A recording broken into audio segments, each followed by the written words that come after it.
Kelaparan. Kelaparan masih sering kita jumpai di berbagai belahan dunia, tak terkecuali di negara kita, Indonesia. Tingkat kelaparan Indonesia berdasarkan Global Hunger Index atau biasa disebut GHI menunjukkan tren menurun sejak tahun 2005. Sedangkan pada tahun 2019, GHI Indonesia menyatakan bahwa tingkat kelaparan Indonesia ada di angka 20,1. Angka ini menurun 4,8 poin dari tahun 2010 yang berada di posisi 24,9. Meskipun menurun, level kelaparan di Indonesia masih dalam kategori yang serius. Badan Pusat Statistik atau BPS mencatat penduduk miskin di Indonesia sebanyak 9,78% atau setara dengan 26,42 juta jiwa. Di Asia Tenggara, Indonesia hanya lebih baik dibanding Laos dan juga Myanmar. Berikut adalah beberapa solusinya. Yang pertama, membuka lapangan pekerjaan yang merata dan tersebar di seluruh Indonesia. Yang kedua, menyediakan fasilitas kesehatan yang memadai.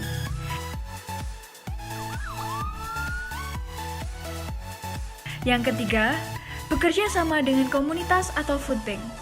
Dan yang terakhir, menyediakan ketersediaan pangan yang mencukupi dan layak serta bergizi. Food Bank of Indonesia hadir untuk membantu mengatasi kesenjangan pangan di masyarakat. Food Bank of Indonesia akan tetap melanjutkan operasi bersama staf dan relawan untuk melayani kaum yang rentan sebaik mungkin setiap hari dan terutama selama pandemi ini.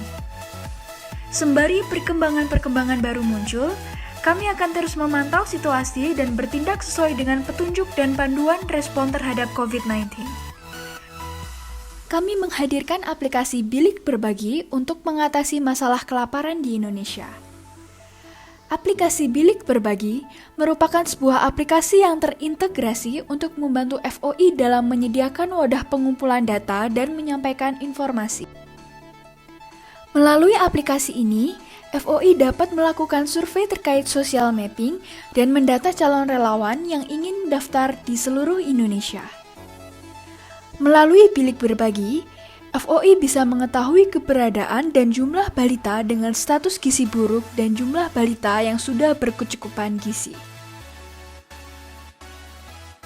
Pangan untuk harapan, pangan untuk semua.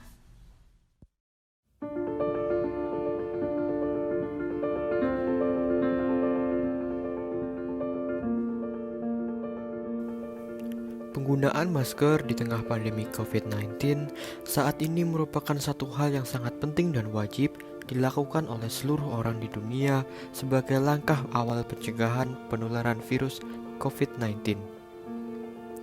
Namun, di sisi lain, masker sekali pakai atau masker medis juga membawa munculnya fenomena limbah masker yang menjadi masalah serta ancaman baru bagi lingkungan di seluruh dunia. Diketahui bahwa saat ini telah muncul gelombang limbah plastik baru dalam bentuk masker medis dengan total lebih dari 129 miliar limbah masker medis yang bertebaran di seluruh dunia. Pastinya penggunaan masker medis yang menjadi jenis limbah baru yang membahayakan lingkungan dan sesama karena bahan yang tidak dapat terurai dengan mudah sehingga menumpuk di daratan maupun perairan yang berpotensi untuk dikonsumsi oleh biota dan makhluk hidup lainnya. Di sisi lain, pembuangan masker sembarangan masih bisa menyimpan virus atau droplets bekas pengguna yang tidak diketahui apakah mereka terjangkit ataupun aman dari virus COVID-19. Di sini terlihat bahwa dibutuhkan edukasi mengenai masker medis, mengetahui bahaya dari limbah masker medis, butuh kesadaran masyarakat terkait limbah masker medis, dan edukasi bagaimana pengolahan masker medis yang sudah tidak dipakai agar tidak menjadi limbah yang menumpuk, serta meningkatkan kesadaran masyarakat terkait limbah masker medis. #StartToday. Limbah masker medis yang menumpuk dan terus-menerus menggunung hanya akan membawa dampak negatif bagi seluruh makhluk hidup di bumi. Lamanya waktu penguraian dan adanya bahaya-bahaya lainnya yang disebabkan oleh limbah masker seharusnya menjadi alasan utama masyarakat untuk menghentikan penggunaan masker medis. Masyarakat harus bijak dalam menggunakan masker medis karena jika tidak mengetahui penanggulangan limbah masker akan menyebabkan bahaya yang mengancam seluruh ekosistem dan kita bersamanya. Maka dari itu, stop penggunaan masker medis. Menanggulangi limbah masker dibutuhkan kerjasama dan persatuan masyarakat dunia. Marilah kita untuk beralih ke masker kain untuk kebaikan kita bersama. Perubahan kecil akan membawa dampak besar saat kita melakukannya bersama.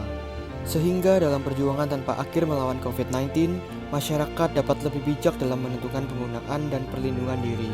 Mari lindungi diri kita, mari lindungi alam dan stop penggunaan masker medis. #StartToday.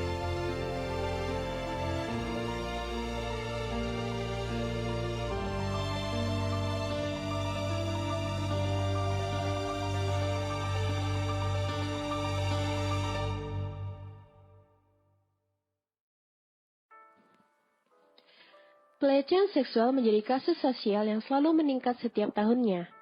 Pada tahun 2018 telah terjadi 406.178 kasus. Pada tahun 2019, pelecehan seksual meningkat sebanyak 6% menjadi 431.471 kasus. Pelecehan seksual menjadi salah satu sosial isu yang perlu diatasi.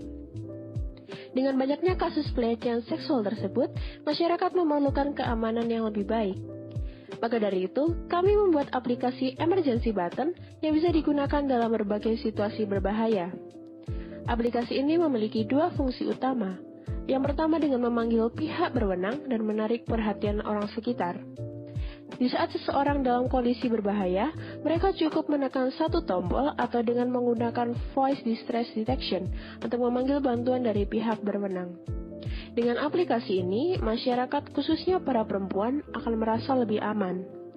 So, jangan panik ketika dalam keadaan yang membahayakan, tetap tenang tetapi juga harus tetap waspada.